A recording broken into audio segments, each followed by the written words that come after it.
Boss biggest reality show ఇక ఈ సీజన్లో ఎంటర్టైన్మెంట్కి హద్దే లేదు అంటూ నాగార్జున గారు ఏమైతే చెప్పారో దానికి విచిత్రమైన సంఘటనలు ఊహకందని మలుపులు మొత్తం సరికొత్త కంటెస్టెంట్స్ సాగుతుంది బిగ్ బాస్ సీజన్ 8 అందరినీ ఆకట్టుకుంటుంది. ఇక ఈ సీజన్లో రెండో వారం ముగించుకోబోతుంది. ఇక నాగార్జున గారు ఎలా మెప్పిస్తారో అని ఎదురు చూస్తూ ఉన్నారు. ఆ ఎదురు చూపులకు తెరతీస్తూ హోస్ట్ నాగార్జున గారు స్టేజ్ మీదకి వచ్చి తన హోస్టింగ్తో అందరినీ అలరించారు.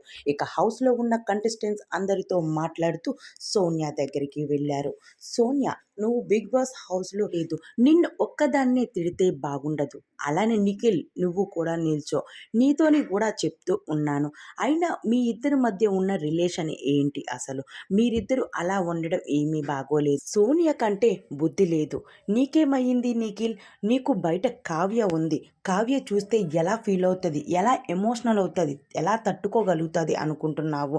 అయినా నీకు కొంచెం కూడా బుద్ధి అనేది లేదా అంటూ ఒక్కసారిగా నిఖిల్ మీద ఫైర్ అవుతూ వచ్చారు హోస్ట్ నాగార్జున గారు. నాగార్జున గారు ఫైర్ అవ్వడంతో ఒక్కసారిగా ఎమోషనల్ అవుతూ తల పట్టుకున్నాడు నిఖిల్.